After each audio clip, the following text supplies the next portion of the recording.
Well, hello, this is Dino once again. I'm going to be speaking now on a subject that, although in one sense it's a wonderful thing, but yet on the other side of its coin, not everybody will agree with this. This message, though it has gospel good news in it, it will also have opposition, just as Jesus has opposition. Just as his good news has opposition. Just as the blood of his cross has opposition. Not everybody likes Jesus. Not everybody loves him. Not everybody adores him. Not everybody agrees with him. So certainly he and his message brings controversy. It will stir up the most sensitive parts of human emotion. Because when you're dealing with people's faiths, beliefs, you are touching the most touchy and sacred territories to the human soul. None of us want to be wrong, especially in the end. When it comes to the end of our life on earth, and when we're about to breathe our last breath, if you have studied, these out-of-body experiences people have had, these near-death experiences people have had, experiences where people have died and gone into the other realm, the other world that is now scientifically, by the testimonies of these people, proven to exist, despite what the atheists and the evolutionists want to try to make you believe otherwise. Heaven and hell is true, and there is so much documentation today out there available for all of us to read. Atheists on their deathbed, Christians on their deathbed, and people of other religions on their deathbed, and what has been recorded of their behavior at the moment or just moments prior to death. To the atheists, oftentimes, folks, it is recorded as horrific. It's like they suddenly are able to see into the other realm, and their citizenship is not in heaven, but they belong to Satan, being deceived by their own religion, contrary to the cross of Christ, which gives Satan, because of their unbelief, because they laid not hold of the love of the truth that is in Jesus, his grip upon them was not broken, and he takes them down into his hell, his own judgment, to suffer with him all that he's about to suffer when Christ returns. Remember what the legion of demons, there was 600 to 6,000, however many a legion is, you can look it up. It was several hundreds, maybe even 6,000. But the point I'm making here, there were several of them, and they came running to Jesus, seeing the true Son of God behind the flesh's veil. They saw into the spirit. They knew what Jesus looked like in his spirit glory. They had been with him in heaven.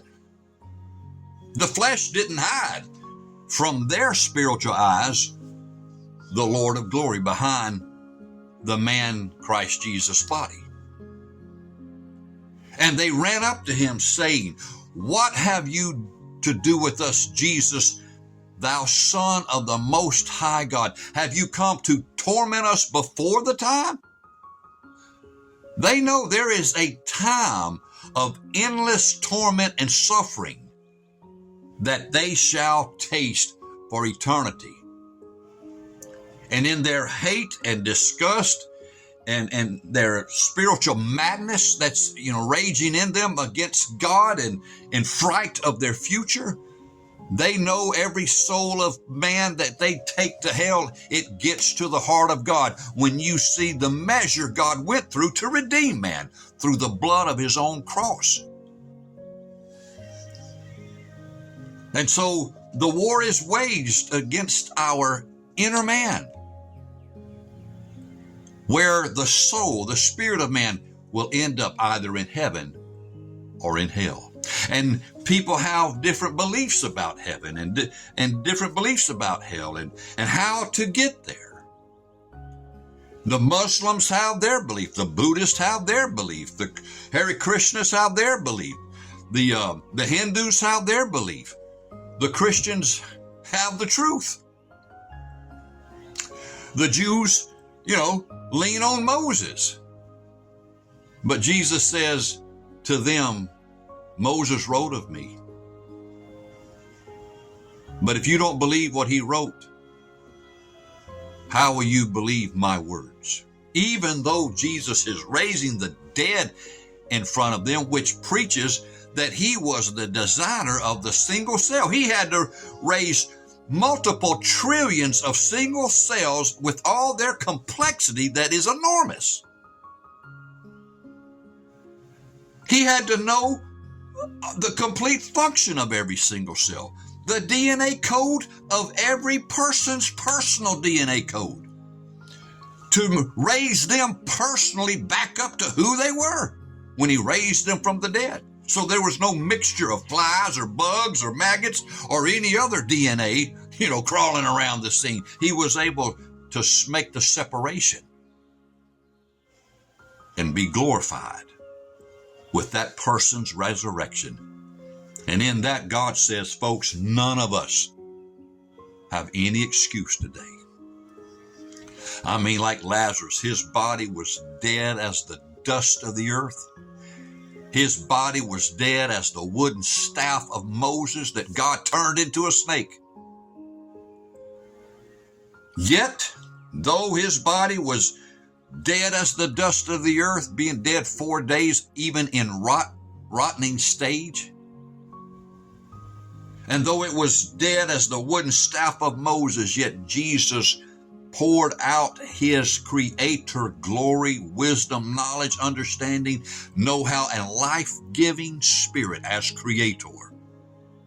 And every one of those single cells multiplied by the trillions and trillions and trillions, his glory from the crown down, immersed and put it all back into complete complexity function to its exact DNA code language. And here came Lazarus, glorifying the Son of God. Well, even in that, his family loved it. His sisters loved it.